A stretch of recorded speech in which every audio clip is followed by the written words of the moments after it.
Yeah, that's about it. Okay. So you're here for a review. This isn't a performance, by the way. Like, you're actually here for a review. During class, we went over the multiple choice for one of the sections. Another section, we didn't go over the multiple choice. I think it was period 0, didn't it? Period 2. Okay, great. If you want to start with the multiple choice, we can do that. If you don't, all right, we'll start with the part 2s because that's most important. Okay, so if you turn to number 21, which I have projected on the board in case you don't have your review packet, I'm going to read the prompt, I'm going to tell you the data that's there, and I'm going to tell you how to answer the question. So, natural gas is a mixture that includes butane, ethane, methane, and propane. Do I have to know what these gases are right now? No. Differences in boiling points can be used to separate the components of the natural gas. Again, do we have to know all the anes and enes? So far, so good. The boiling points and standard pressure for these components are listed in the table below. So far, I don't really need to know much about them. I'm given the boiling points. If you notice, each of these chemicals has a different boiling point. Agreed? Okay. Now, it says identify a process used to separate the components of natural gas. So all of this is in natural gas. If I want to separate the mixture, what process would I use? There's 3 options. You have filtration, evaporation, and then you have distillation.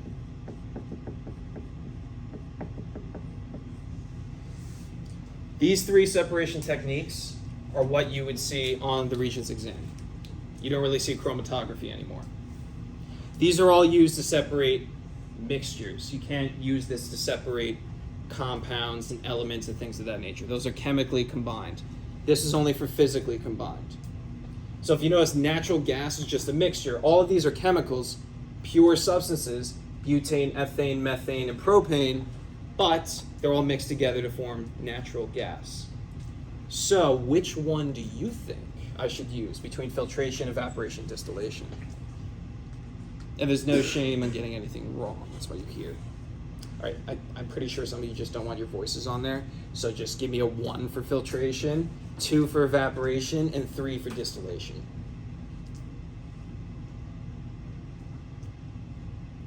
I'm proud of you. You're like,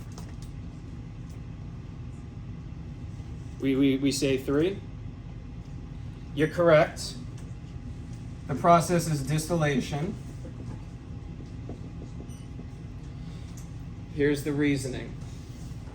Distillation is used to separate a liquid from a liquid. So these are all liquids. Yes. Is it because it's based on boiling point? Yes, precisely. If it's based on boiling point, if it's 2 liquids that have different boiling points or more, then you're going to use distillation. Everything else, you're going to use evaporation or filtration. Filtration is only for suspensions.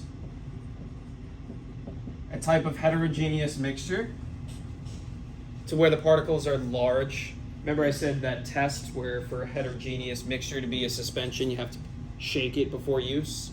So like orange juice would be considered a suspension.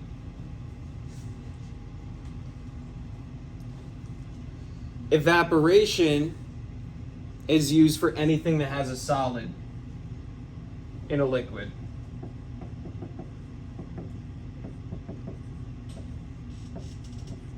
So technically speaking, if you wanted to separate sand from water, the best method would be filtration, agreed? Because you'd be left with the water. But technically speaking, if you're separating a mixture and they're not saying you have to save the water, evaporation would also work. I can evaporate the water and I'm left with the sand. Distillation is not a good one to use in that case. Would it work? Yes, but only because it's doing evaporation. Okay, so distillation is just a liquid in a liquid. And then again, filtration is only for bigger particles. So we talked about in class how coffee, we filter coffee, but we're only filtering the beans. Everything else, the brown liquid, falls through that filter because those particles are not big enough to be caught by that filter. Okay, this is also why you can't filter salt water. Does that make sense? Okay.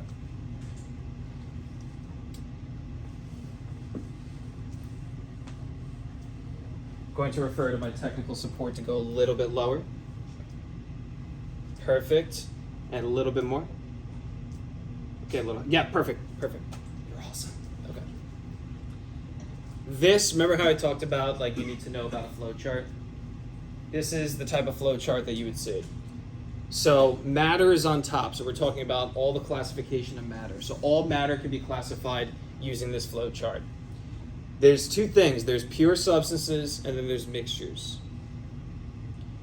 Okay, what are the two types of substances? So there's elements and what's another pure substance? Compound. So automatically, I'm just going to label this without even looking at the question. I have a compound which contains one or more elements, but they're still considered pure. If I have a glass of water that's pure water, it's a pure substance. It's just water in there. What about mixtures? I have homogeneous and what else? Heterogeneous.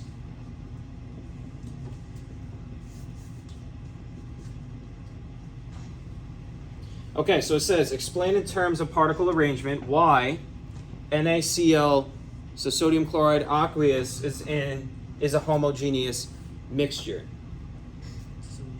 It's a solution. How do we know it's a solution? AQ. Because it says aqueous, that's a phase that means dissolved, aka it's a solution. So explain in terms of particle arrangement why it's a homogeneous mixture. We know it's dissolved, but it's asking us to explain in terms of the particle arrangement. So this one's a little bit harder. Think about that for a second.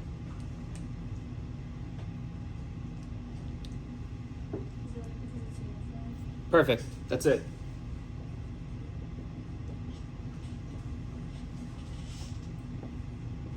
If you just put uniform, it'd probably be accepted, but I like to put uniformly arranged. Or you could put uniformly distributed.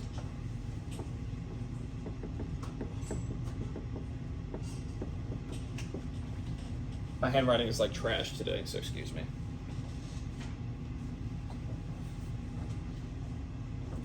When you think homogeneous, think about uniform. Heterogeneous, non-uniform. Okay? Homo means same, so I think about it this way. If it's homogeneous, it's uniform because everyone wears the same uniform when you're at a job or sports or something like that. Okay, we already answered this question by filling out the flow chart, but what type of mixture is represented by X? Huh? Heterogeneous. Thank you.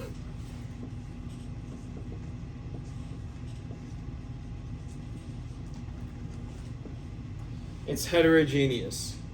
I'm hoping the people in the camera can see that. Oh well.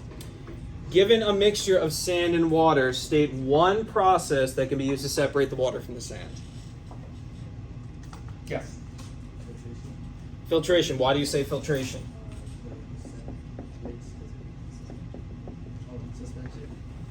It separates the suspension, so the particles are big enough to separate, right? What if it was seawater with sand?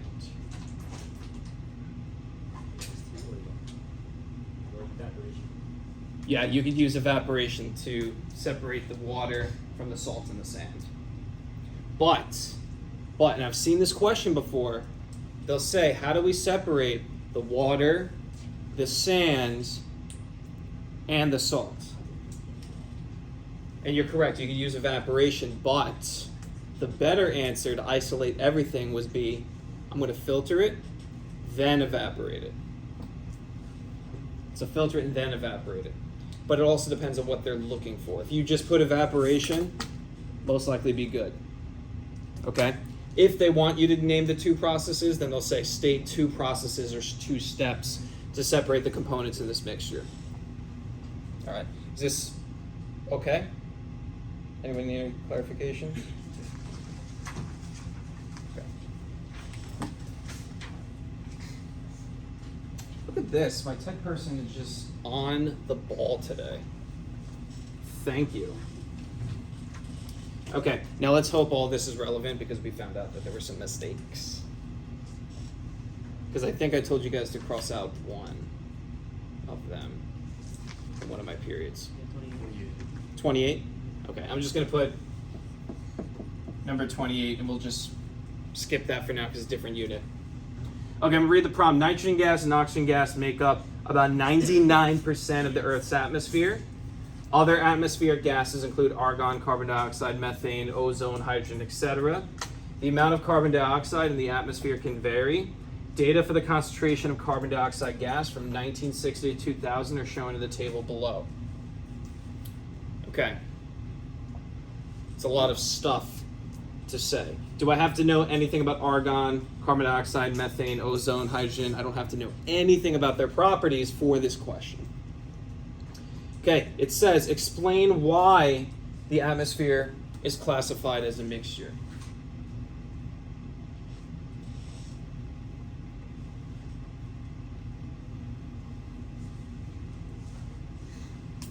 Yeah. There's a mix of carbon, argon, methane, oxygen, ozone, and Good. I would just say there are multiple substances. If you really want to impress them, there are multiple substances that are physically combined. That's the key here. Don't forget mixtures, separating mixtures, making mixtures, changing the phases of mixtures. That is all physical, not chemical. Chemical, I'd have to undergo a chemical reaction. Okay? So if I wanted to turn water into hydrogen gas and oxygen, which is what there's special actually engines and generators that can do that to create hydrogen gas, which is combustible. I would have to induce a chemical reaction. If you remember from the chemical versus physical lab, there were different stuff that was physical and there was other stuff that was chemical. Okay. May we scroll down to the next?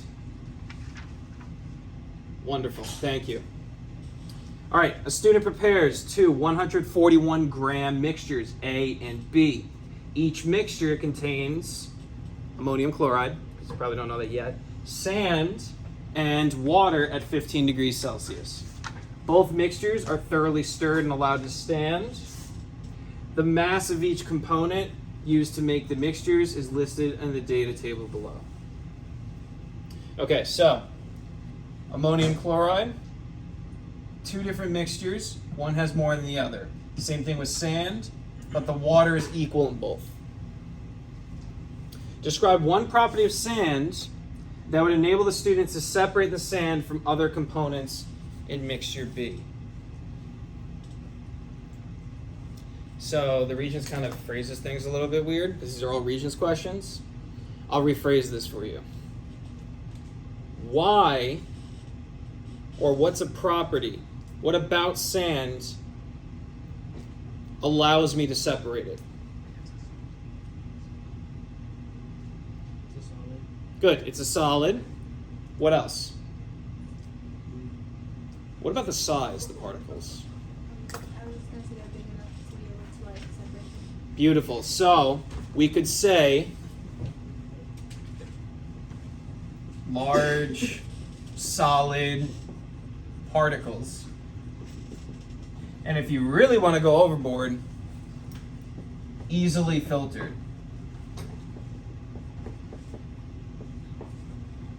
Okay? So when it says I want a property, it means describe it to me physically. It's large, solid particles that are easily filtered out. Beautiful. But another way you could put it is that they're physically combined. Therefore, I can separate them as a mixture. Okay, number 27 says, which type of mixture is mixture B? we look at mixture B, I have ammonium chloride, which is a type of salt. I have sand, and I have water. So it's exactly what we were talking about before, salt, water with sand. What type of mixture would it be considered?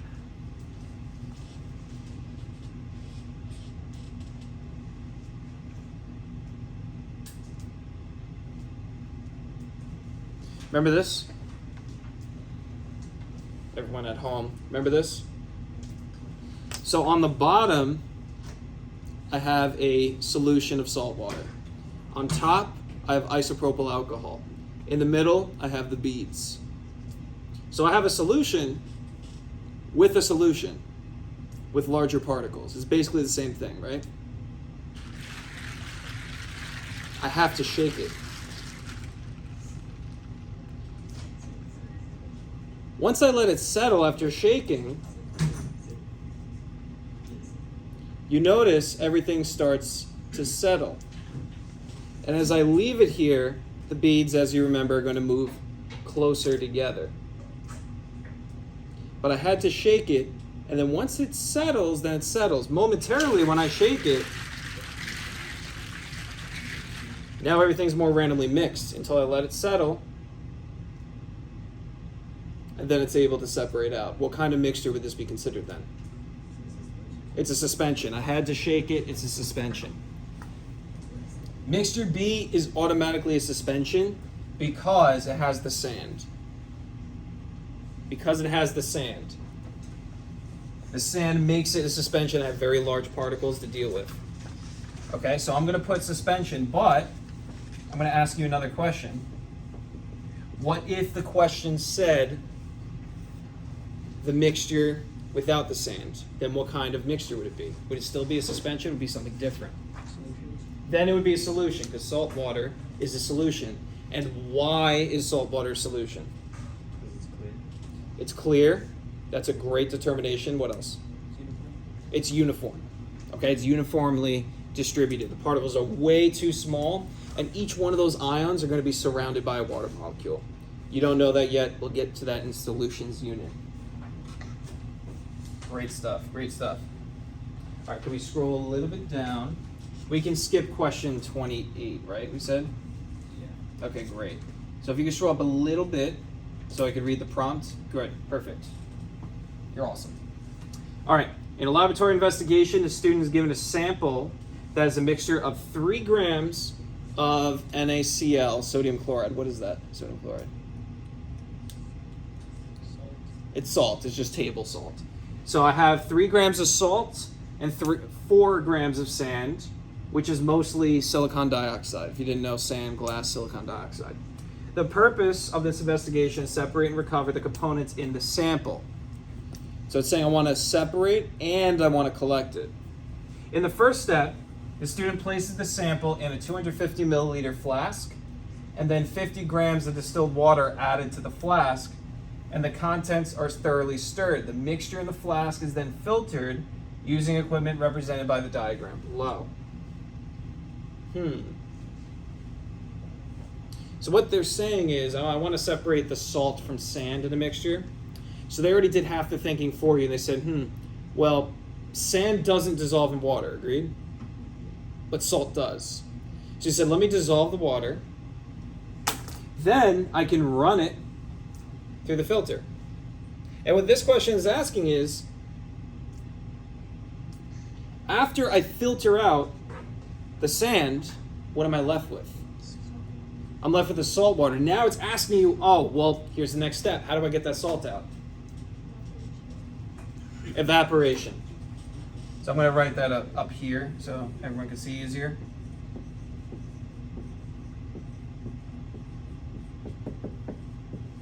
Evaporation. Previous times that I've given this packet, a lot of students put distillation down here. Although that works, it probably would not be accepted. Okay? So you have to be mindful. Distillation is only liquid and liquid. Evaporation is basically for everything else that can't be filtered. Okay? They're not going to ask you, like I said, about chromatography. I haven't seen that question in a long time. I don't even see it in our curriculum. So just evaporation, filtration, distillation. How do you feel with that? Pretty decent? All right, we got one more section on question 30. And I believe it's the same prompt, is it not? Oh no, something different. All right, could we scroll to question 30, please? Beautiful, we'll keep the prompt there and then we'll scroll down after. Okay. Let me erase this obnoxious arrow with evaporation. Oh, by the way, is that recording? Yeah. Okay, because that would have been so awkward. I would have to stay here afterwards just to put on an act, and then that'd be awkward. So I just have to stand here with Uva and kind of be like, evaporation, filtration. Oh, what's a technique to separate salt from salt water? Oh, exactly, evaporation, thank you. I don't know why I went on that tirade, but it just kind of worked. During a laboratory activity, appropriate safety equipment is used and safety procedures are followed. That's a bunch of mumbo jumbo to say, I did things safely. A student separates a sample of rock salt that has two components. I have sodium chloride and small insoluble rock particles. So it tells you, first the student thoroughly stirs the sample of rock salt into a sample of water in a flask. The mixture in the flask is filtered using the lab apparatus shown down below. Same apparatus, just a filtration apparatus. So far we understand. We have rock salt that had rocks and salt in it. Then we dissolved everything that could dissolve. Great. If we can scroll down a little bit so we can see the data table. If we can scroll down a little bit to see the data table, thank you. Perfect. Perfect. Absolutely perfect. Okay. Water is evaporated from the beaker. The filter paper and its contents are dried. The data collected by the student is shown in the data table. Okay, so the rock salt sample had 16.4 grams. The filter paper was 1.6 grams. The beaker, empty, was 224.2 grams. Okay, so the filter paper with the dry rock particles that were left over was 2.2 grams. So how many grams of rock did I extract then? I would do 2.2 minus 1.6. And that would tell you how many grams I have of the rock left over. Now, the question doesn't ask that, right? But it's just good to know. Okay. Explain in terms of particle size. People that have had me before know that I emphasize this like crazy. In terms of particle size. When it says in terms of, you have to do it in terms of. You could say something that's completely correct and you're going to get it marked wrong because it has to be in terms of. So you should mention size and you should mention something that means particles. So in terms of particle size, why the rock particles are trapped by the filter paper. So why were they trapped by the filter paper? They're large. There you go. Now, we could just say they're large.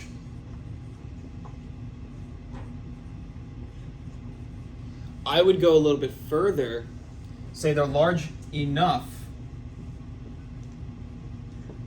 to be filtered.